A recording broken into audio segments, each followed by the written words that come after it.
پیارے دوستو، کسی علاقے میں ایک نوجوان لڑکا اپنی ماں کے ساتھ رہتا تھا۔ یہ لڑکا اپنی ماں کا فرما بردار تھا اور اس کی ماں بھی اس سے راضی تھی، کیونکہ یہ ہمیشہ کوئی بھی فیصلہ اپنی ماں سے پوچھے بغیر نہیں کرتا تھا۔ اب یہ لڑکا دوسرے علاقے میں تجارت کے لیے گیا اور تجارت کر کے اپنا اور اپنی ماں کا پیٹ پال رہا تھا۔ اس کا ذریعہ معاش ایک جگہ سے سامان خرید کر دوسری جگہ بیچنا اور دوسری جگہ سے خرید کر تیسری جگہ بیچنا تھا۔ ایک مرتبہ جب یہ سامان تجارت کے لیے دوسرے علاقے میں لے کر گیا تو اس نے اپنا سامان بیچا اور خوب منافع کمایا، اور جب واپس آ رہا تھا تو اس نے راستے میں ایک مظلوم عورت دیکھی جس پر اس کا مالک ظلم و ستم کر رہا تھا۔ اب یہ نوجوان رحم دل شخص تھا۔ جب اس نے اس طرح بازار میں اس باندی پر ظلم ہوتے دیکھا تو اس نے سوچا کہ میں اس باندی کی مدد کر دوں، اور یہی سوچ کر اس نوجوان نے اس باندی کے مالک سے بات کی اور کچھ مناسب قیمت پر اس مالک سے اس کی یہ باندی خرید لی۔ اب یہ نوجوان اس باندی کو خرید کر اس باندی سے کہنے لگا، میں نے تمہیں اس لیے نہیں خریدا کہ میں تم پر اپنا حکم چلا سکوں، بلکہ تم آج سے آزاد ہو، تم جہاں جانا چاہو جا سکتی ہو، میں تمہارا کوئی مالک نہیں ہوں، میں نے فقط تمہاری مدد کی ہے اور باقی کچھ بھی نہیں۔ یہ باندی اس نوجوان سے کہنے لگی، آپ کی بات درست ہے، آپ نے فقط میری مدد کی ہے اور مجھے اس مصیبت سے نکالا ہے، لیکن میرا اس دنیا میں اور کوئی بھی نہیں ہے۔ اگر آپ مجھے یوں حالات پر چھوڑ دیں گے تو کل کوئی اور مجھے اپنی باندی بنا لے گا، میں اس ظالم دنیا میں کہاں جاؤں گی؟ آپ مجھے اپنے پاس رکھ لیں، میں آپ کے کام کر لوں گی، اور جب آپ کو میری ضرورت ہوگی تو میں ہمیشہ آپ کے لیے تیار رہوں گی۔ وہ نوجوان اس باندی کی باتیں سن کر پہلے تو تھوڑا پریشان ہوا، لیکن پھر اس نے سوچا کہ میں اس کو باندی بنا کر تو نہیں رکھ سکتا، لیکن مسئلہ یہ ہے کہ میں اس کو اس طرح بے آسرا اور بے سہارا اس بازار میں چھوڑ بھی نہیں سکتا۔ خدا جانے میرے یوں آزاد چھوڑنے پر یہ کسی بڑے گناہ میں نہ مبتلا ہو جائے یا کسی طوائف کے کوٹھے پر نہ چلی جائے۔ پھر کافی دیر سوچنے کے بعد اس نوجوان نے فیصلہ کیا کہ میں اس خوبصورت باندی سے نکاح کر لوں گا اور اس کو اپنی بیوی بنا لوں گا۔ آخر آج نہیں تو کل مجھے ویسے بھی شادی کرنی ہے۔ اب مسئلہ یہ تھا کہ یہ ایک غیر محرم کے ساتھ سفر نہیں کرنا چاہتا تھا۔ اگرچہ اس نے اس باندی کو خرید لیا تھا، لیکن پھر بھی اس نوجوان بہت محتاط تھا۔ یہ نوجوان سوچنے لگا کہ میں اسی شہر کے قاضی سے اس کا نکاح پڑھوا لیتا ہوں اور پھر گھر جا کر شادی کی باقی رسمیں ادا کر لوں گا۔ یہ سب کچھ اتنے جلدی ہوا کہ اس کو اپنی ماں کا خیال بھی نہیں آیا کہ مجھے ماں سے اجازت لینی چاہیے یا نہیں۔ اس علاقے کے قاضی کے پاس گیا اور اس نے اپنا نکاح پڑھوا لیا، اور اب یہ اس کو شرعی طور پر اپنی بیوی بنا کر اپنے ساتھ اپنے علاقے کی طرف آنے لگا۔ یہ نوجوان سفر کر کے گھر پہنچا تو اس کی ماں اس کے انتظار میں بیٹھی تھی۔ اس کی ماں کو جتنا اپنی بیٹے کی واپسی پر خوشی ہوئی، اس سے زیادہ یہ اس بات پر حیران اور پریشان نظر آئی جب اس کو معلوم ہوا کہ میرا بیٹا شادی کر کے آیا ہے اور اس کی بیوی بھی ساتھ آئی ہے۔ اس لیے اس کی ماں کو یہ بات بالکل بھی پسند نہ آئی کہ میرا بیٹا اتنی سادگی سے شادی کر کے آ جائے۔ ویسے بھی اللہ تعالیٰ کا دیا ہوا ان کے پاس بہت کچھ تھا۔ بس اسی دن اس کی ماں نے فیصلہ کر لیا کہ میں اس عورت کو اپنے بیٹے کی زندگی میں ہرگز نہیں رہنے دوں گی اور کسی طرح سے اس کو اپنے بیٹے کی زندگی سے نکال دوں گی۔ لیکن ماں نے سوچا کہ ابھی صحیح وقت نہیں ہے، مجھے کوئی سازش کر کے اس کو گھر سے نکالنا ہوگا۔ کچھ عرصہ یہ دونوں میاں بیوی ایک ساتھ اکٹھے رہے۔ وقت کا کیا ہے، یہ کسی کے لیے انتظار نہیں کرتا، اور وقت گزرتا گیا۔ ان کی شادی کو 4 سال ہو گئے، لیکن ان کے ہاں کوئی بچہ پیدا نہ ہوا۔ یہ دونوں میاں بیوی اولاد سے محروم رہے، لیکن یہ نوجوان صابر و شاکر تھا۔ وہ جانتا تھا کہ اللہ تعالیٰ ہر چیز پر قادر ہے اور وقت پر عطا فرماتا ہے۔ جب ہمارے لیے اولاد بہتر ہوگی تو اللہ تعالیٰ ہمیں اولاد عطا فرمائے گا۔ اس لیے اس نے کبھی شکوہ نہیں کیا تھا، لیکن دوسری طرف اس کی ماں چاہتی تھی کہ گھر میں کوئی بچہ پیدا ہو جائے۔ اس لیے جب اپنے بیٹے کو یہ بار بار کہتی کہ تم فلاں حکیم کے پاس چلے جاؤ، لیکن اس کا بیٹا انکار کر دیتا۔ آخر ایک دن اس کے بیٹے نے اپنی ماں کی بات مان لی اور وہ حکیم کے پاس چلا گیا۔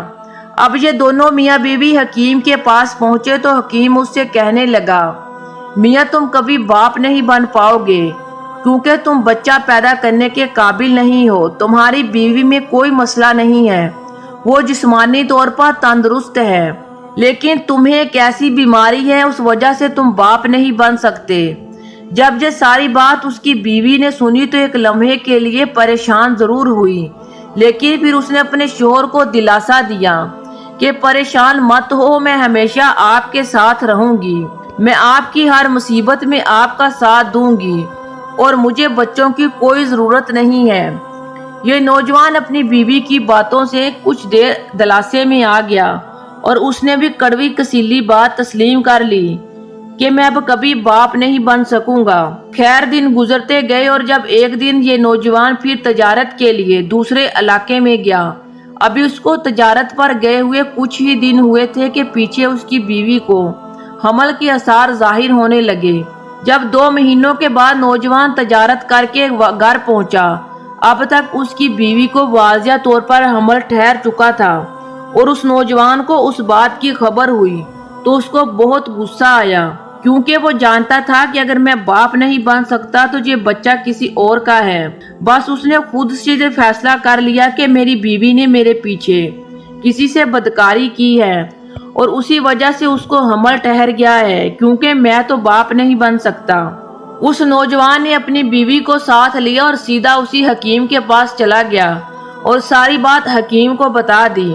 دوسری طرف اس کی بیوی مسلسل یہ کہہ رہی تھی کہ یہ بچہ کسی اور کا نہیں ہے بلکہ میرے شوہر کا ہی ہے، کیونکہ اس کی بیوی جانتی تھی کہ میں نے آج تک کسی کے ساتھ زنا نہیں کیا۔ یہ حکیم اس نوجوان سے کہنے لگا کہ ابھی تم صبر کرو، جب بچہ اس دنیا میں آ جائے گا تو اس وقت میں بتاؤں گا کہ یہ بچہ تمہارا ہے یا کسی اور کا۔ اب اس نوجوان کا رویہ اپنی بیوی کے بارے میں تبدیل ہو چکا تھا۔ اب اس کو اپنی بیوی سے نفرت ہونے لگی تھی، نہ ہی یہ اپنی بیوی کے قریب جاتا اور نہ ہی یہ اپنی بیوی سے کوئی بات کرتا تھا۔ دن گزرتے گئے اور ولادت کا وقت آ گیا۔ جب بچہ کچھ بڑا ہوا تو ایک دن یہ حکیم خود چل کر کسی کام سے ان کے گھر آ گیا تو یہ نوجوان اس حکیم سے پوچھنے لگا، میاں جی آپ نے کہا تھا کہ جب آپ کا بچہ پیدا ہوگا تو تب ہم بتائیں گے کہ یہ کس کا بچہ ہے، آپ بتا دیں کہ یہ کس کی اولاد ہے تاکہ ہماری پریشانی حل ہو جائے۔ حکیم نے بغیر کچھ سوچے سمجھے اس بچے کی طرف دیکھا اور اس نوجوان سے کہہ دیا کہ میاں یہ تمہاری اولاد نہیں ہے۔ اتنا سنتے ہی اس نوجوان کو بہت غصہ آیا۔ اس نے فیصلہ کیا کہ میں ابھی ان دونوں کو، اپنی بیوی اور اپنے بچوں کو قتل کر دوں گا۔ جب یہ نوجوان تلوار لے کر ان دونوں کو قتل کرنے کے لیے آگے بڑھا تو اس وقت اس کی بیوی نے رو کر اللہ تعالیٰ سے دعا کی، یا اللہ تو جانتا ہے کہ یہ بچہ کسی اور کا نہیں بلکہ میرے ہی شوہر کا ہے، یا اللہ اب اس گھر میں میرا تیرے سوا کوئی سہارا نہیں، تو ہی میری مدد فرما۔ دوسری طرف یہ نوجوان تلوار لے کر جیسے ہی آگے بڑھا، اس عورت کے قریب پہنچا تو ادھر ایک طرف بیٹھا ہوا وہ چھوٹا سا بچہ جو ابھی مشکل سے 1 سال کا ہوا تھا بول کر کہنے لگا، رک جائیے، میں آپ کی اولاد ہوں اور کسی اور کی اولاد نہیں ہوں، اور یہ حکیم جھوٹ بول رہا ہے۔ جب اس بچے کی آواز اس نوجوان نے سنی وہ حیران رہ گیا، اس کو اپنے کانوں پر یقین نہ آیا، لیکن اب یہ معجزہ دیکھ چکا تھا اور کہنے لگا، حکیم صاحب آپ کے پاس بہت تھوڑا وقت ہے، یا تو آپ مجھے سچ بتا دیں یا پھر اپنی موت کے لیے تیار ہو جائیں۔ آپ کی موت کے بعد میرے ساتھ جو کچھ ہوگا میں برداشت کر لوں گا، ہر طرح کی سزا میں سہ لوں گا، لیکن آپ کو زندہ نہیں چھوڑوں گا۔ اس نوجوان کا غصہ دیکھ کر حکیم ڈر گیا اور جلدی جلدی بولنے لگا۔ اس نے اس نوجوان کو بتایا کہ اس طرح یہ سب کچھ میں نے تمہاری ماں کے کہنے پر کیا ہے۔ تمہاری ماں کے کہنے پر میں نے تمہیں یہ بات جھوٹ بتائی تھی کہ تم بچہ پیدا کرنے کے قابل نہیں ہو بلکہ تمہیں کوئی بیماری نہیں ہے۔ جب اللہ تعالیٰ کی ذات تم سے راضی ہوتی تمہیں اولاد دے دیتی، اب وہ تم سے راضی ہو چکی ہے۔ اس بچے کے نین نقش، اس بچے کی شکل و صورت دیکھ کر یہ بات بالکل واضح ہو جاتی ہے کہ یہ بچہ کسی اور کا نہیں بلکہ تمہارا ہی بچہ ہے۔ جب اس نوجوان نے یہ سنا تو کانپ گیا کہ میری اپنی ماں مجھ سے اتنا بڑا گناہ کروانا چاہ رہی تھی۔ اس نوجوان نے حکیم کو جانے کی اجازت دی اور خود بھی اپنا سامان باندھ کر اپنی بیوی اور بچے کے ساتھ گھر سے جانے لگا۔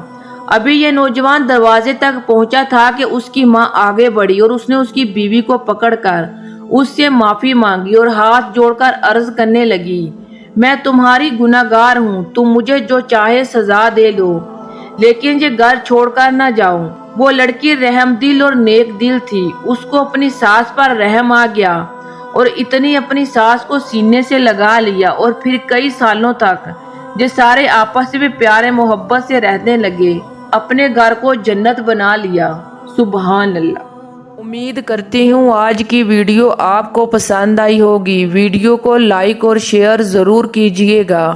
اسلامک ویڈیو دیکھنے کے لیے ہمارے چینل کو سبسکرائب کریں اور بیل آئیکن کو ضرور پریس کریں تاکہ ہر نئی آنے والی ویڈیو کا نوٹیفیکیشن سب سے پہلے آپ کو ملے۔